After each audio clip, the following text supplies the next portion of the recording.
পরম প্রেমময় শ্রী শ্রী ঠাকুরের চরণে আমার কোটি কোটি প্রণাম। পরমারাধ্যা জগজ্জননী শ্রী শ্রী পরমার চরণে আমার কোটি কোটি প্রণাম। পরম পূজ্যপাদ শ্রী শ্রী বরদার চরণে আমার কোটি কোটি প্রণাম। আচার্য দেবীর চরণে আমার কোটি কোটি প্রণাম।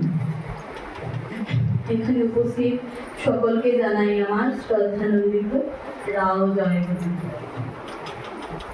আজকে মনীষাদি যে মাতৃ সম্মেলনের আয়োজন করেছেন ওনার ছেলের জন্মদিনের জন্য, তো আমি দয়ালের শ্রী শ্রী চরণে তার সুস্থ জীবন, উন্নত ও ইষ্টময় জীবন প্রার্থনা করি।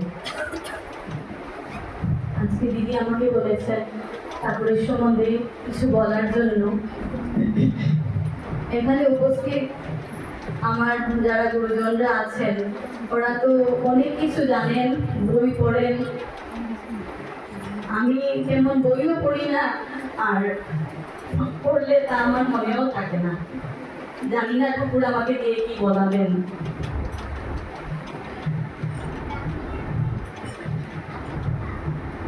তো আমরা আমাদের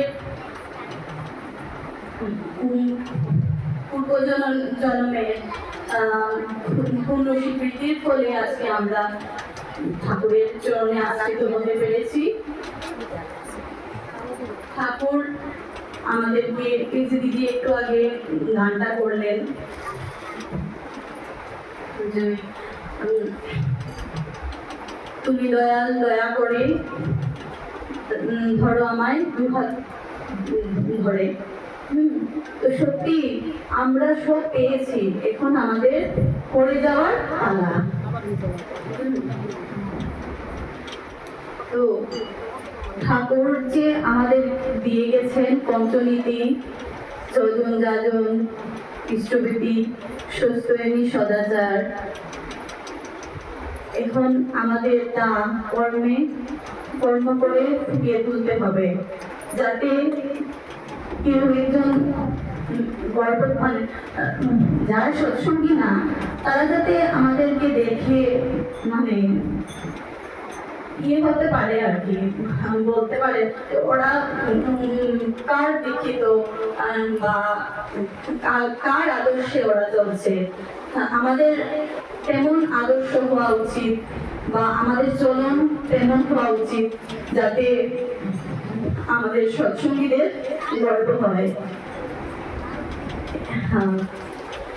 তো ঠাকুর যে আমাদের পঞ্চনীতি দিয়ে গেছেন, তার মধ্যে ইষ্টভীতিটাই হচ্ছে মানে পঞ্চনীতি তো সবকিছুই পালন করার, তার মধ্যে ইষ্টভীতিটাই হচ্ছে আমাদের মেইন।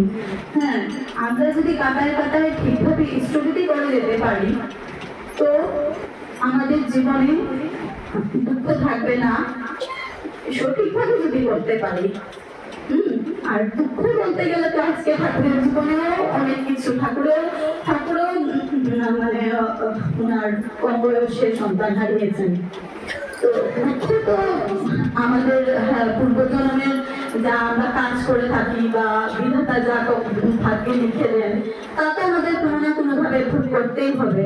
তো ওইটাই ঠাকুর ধরলে আমাদের কি হয়, যতটুকু হওয়ার ছিল তার থেকে অল্প কম হতে পারে। তো ইষ্টভীতি হলো ইষ্টভীতির কথা আমাদের সৎসঙ্গী ছাড়া অনেকেই আছে বলে তোমাদের তো কি সকালে উঠেই ঠাকুরকে পয়সা দিতে লাগে। এটা মানে আমাদের সৎসঙ্গী ছাড়া কোনো সময় যাজন করতে গেলে বা কোনো কিছু ইয়েতে কথা উঠলেই আগে মানুষ দীক্ষিত ছাড়া যারা ওরা এরকমই বলে, বা দীক্ষার জন্য ওদেরকে ইয়ে করতে গেলে ওরা আগে বলে তোমাদের তো সকালে উঠে ঠাকুরকে এক গাদা পয়সা দিয়ে দিতে লাগে। কিন্তু ওরা ওইটা জানে না বা বুঝে না বলেই ওরা এইসব কথা বলে। তো আমরা আজকে ঠাকুরকে আমরা পেয়েছি, তার আগে যে শ্রীকৃষ্ণ যে ছিলেন, এটা আমাদের গীতায় লেখা আছে। ইষ্টভীতির কথা যখন আমরা মাতৃগর্ভে থাকি, তখন মাতৃগর্ভ থেকে যখন আমরা ভূমিষ্ঠ মানে হওয়ার জন্য যখন পূর্ণ সময় এসে যায় তখন আমরা ভূমিষ্ঠ হওয়ার জন্য যখন চটপট করা হয়, যেটা শুনেছি গীতার মধ্যে, তো ওই সময় আমরা নাকি শ্রীকৃষ্ণকে তখন বলি যে তুমি আমাকে ভূমিষ্ঠ করে দাও ঠাকুর, আমি তোমাকে দিয়ে খাবো। কিন্তু কি হয়, এটা আমরা ভুলে যাই, হ্যাঁ, যেটা আর কোনো ঠাকুরের মধ্যে মানে যেটা আর কোনো ঠাকুরের মধ্যে মনে হয় নেই, যেটা আমাদের ঠাকুর এটাকে রেখেছেন। তো ইষ্টভীতির যা মানে দেওয়াটা যে ওটা আমাদের পঞ্চযজ্ঞ বলে, ইষ্টভীতির করতে পঞ্চযজ্ঞের সমান হলো আমাদের এই ইষ্টভীতি মহাযজ্ঞ। তো ইষ্টভীতিতে আমরা যে মন্ত্র বলি, তার আগে যে আমরা ইষ্টভীতির আগে যে আমরা মন্ত্রটা বলি আমি অগ্রী আমি অমানি, এই মন্ত্রের কতটুকু মাহাত্ম আমরা যদি এটা ঠিক ঠিক বুঝে যদি আমরা মানে এই মন্ত্রটা আমরা সকালে উঠে চোখ বন্ধ করে ইষ্টভীতি করে নিলাম আমি অগ্রী আমি অমানি, কিন্তু আমরা কজন তা বুঝে করতে পারি না। আর যদি আমরা সঠিকভাবে বুঝে করতে পারতাম তাহলে আমাদের চালচলনই মানে চালচলন ঠিক হয়ে যেত। আমার মনে হয় না আমাদের কিছু কিছু ইয়ে থাকতো।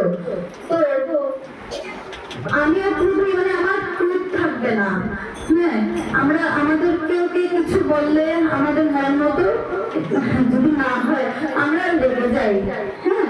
তো ওই যে আমি যে সকালবেলা যে আমরা এটা বলি আমি অগ্রী, তার মানে এটা বলার আমাদের অর্থ কি হলো, যদি আমার মধ্যেই আমি অগ্রী আমি ক্রোধটাই যদি আমার থাকলো, তো আমি কি বললাম, প্রথম কথাটাই তো আমার ভুল হয়ে গেল।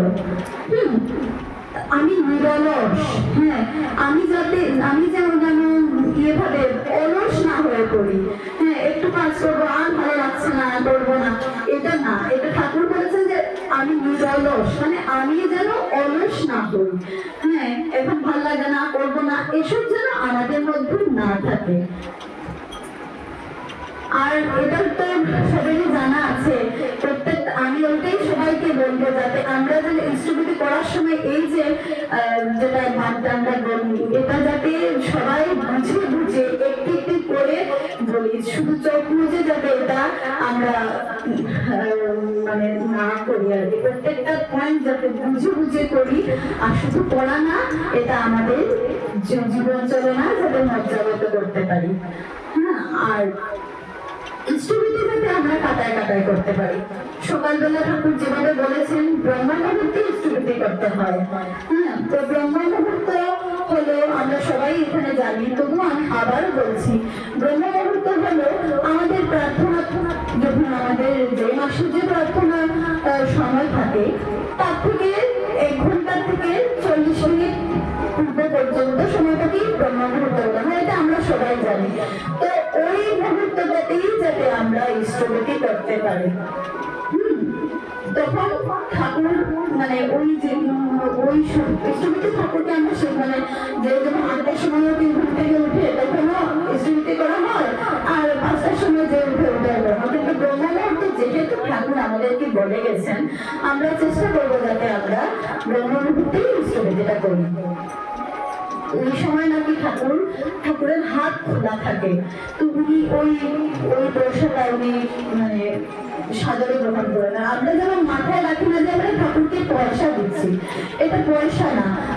আমরা যখন আমাদের ঘরে গুরুজন আছেন, মা বাবা ওরা আছেন, আমাদের সবাই তো আমার মনে হয় এখানে উপস্থিত আমরা যতজনই আছি সবাই ঘরের গুরুজনদেরকে একটা সিঙ্গারাও যদি আমরা ঘরে আনি, আগে ভাববো যে আমার গুরুজনের জন্য আনবো, হ্যাঁ, তারপরে আমার জন্য। তো এটা আমাদের মাথায় রাখতে লাগবে যে আমাদের যে মা বাবা যে গুরুজন, তার থেকেও বড় গুরুজন হচ্ছে আমাদের ঠাকুর, আমাদের প্রিয় পরম। তো ওই প্রিয় পরমের কথা আমাদের সব থেকে আগে থাকতে লাগবে। একটা কথা বলছি, ঠাকুরকে একদিন একজন বলেছেন যে ঠাকুর, কেউ তোমাকে ঠাকুর বলে, কেউ প্রিয়ব্রহ্ম বলে, কেউ আরো কি বলে, তো তুমি কি? ঠাকুরকে প্রশ্ন করেছেন। তখন ঠাকুর বলেছেন,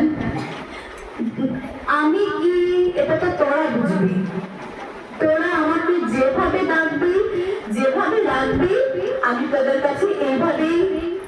যুক্ত থাকবো। তার মানে হলো আমরা যেভাবে ঠাকুরকে রাখবো ঠাকুর ওইভাবেই থাকবে। হ্যাঁ, আমরা আমাদের ঠাকুরের ঘরে যে আসন, হ্যাঁ, কেন এই কথাটা আসছে, ঠাকুর ঘরে অনেকের বাড়িতে গেলেই দেখা যায় ঠাকুরকে নিচে রাখা হয়ে যায়, একটা কাপড় পাতিও ঠাকুরকে রেখে দেওয়া হয়। কেন? আজকে বাবা মাকে নিচে ঘুমাতে দিলে বাবা মা তো বলবেন আমার কোমরে ব্যথা করছে যে আমি নিচে ঘুমাতে পারবো না, কিন্তু উনি তো একটা ফটো, উনি তো কিছু বলতে পারবেন না, যার জন্য আমরা কেউ কারো কারো বাড়িতে দেখা যায় নিচে রেখে দিয়েছেন, কিন্তু তা উচিত নয়। সবসময় মাথায় রাখতে লাগবে যে আমাদের যে বিছানা, যে বিছানায় আমরা ঘুমাই, এই বিছানা থেকে যেন ঠাকুরের আসনটা উচ্চ থাকে। আর ঠাকুরের জীবনে যে বড় মাকে যে জীবন সঙ্গিনী রূপে পেয়েছেন, ঠাকুর বলেছেন যে আমি নারী দেহ নিয়ে যদি জন্মাতাম তো আমি মানে তাই বড় মা, মানে উনি যদি নারী হতেন বড় মার যে রূপ তাই ঠাকুরের হতো। তো একদিন ঠাকুর পার্লারে বসে আছেন, ওই সময় বড় মা এসে ঠাকুরকে প্রণাম করে চলে যাচ্ছেন। তখন ঠাকুর পার্লারে অন্যদের সাথে বসেছিলেন, তো উনি তখন বড় মা ওনার সাথীদের বলছেন যে দেখছিস তোদের বড় মাকে কেমন লাগছে বলতো। তখন ওনারা তো কি উত্তর দেবেন, তখন ঠাকুর বললেন উনি ঠাকুরের বড় মাকে পাহাড়ের সাথে তুলনা করেছেন। পাহাড়ের সাথে তুলনা করেছেন কেন? যে পাহাড়ি এলাকা ঠান্ডা নিস্তব্ধ থাকে, আমাদের এই জঞ্জাট যে জীবন নয় এগুলো থাকে না, পাহাড় নিস্তব্ধ নীরব থাকে। তো পাহাড়ের সাথে ইয়ে করেছেন, পাহাড়ের মানুষের মন নরম থাকে, নির্মল থাকে, তাই উনি বড় মাকে পাহাড়ের সাথে তুলনা করেছেন। তো বড় মা এমন ছিলেন, যেমন বড় মা যখন জন্ম হয়েছিল তখন উনার তো জন্ম হয়েছিল উনার মামার বাড়িতে। তো উনার জন্মের দিন তা তো আমরা সবাই বই পড়ে শুনেছি বা ইয়ে করেছি, তো উনার জন্মের দিন চারিদিক আলোকিত হয়েছিল। তো তারপর উনি উনার দিদিমার স্নেহে প্রতিপালিত হয়েছেন। তো উনার দিদিমা ওনাকে শিখিয়ে দিয়েছিলেন কি কখনো কোনো কিছু না বলতে নেই। হ্যাঁ, আমি পারি না, আমি জানি না, ঘরে এই জিনিস নেই সেই জিনিস নেই, এগুলা কখনো বলতে নেই। তো আমরা তো আমাদের জীবনে অনেক কিছু শুনি শিখি, কিন্তু আমরা তা মজ্জাগত করতে পারি না। কিন্তু বড়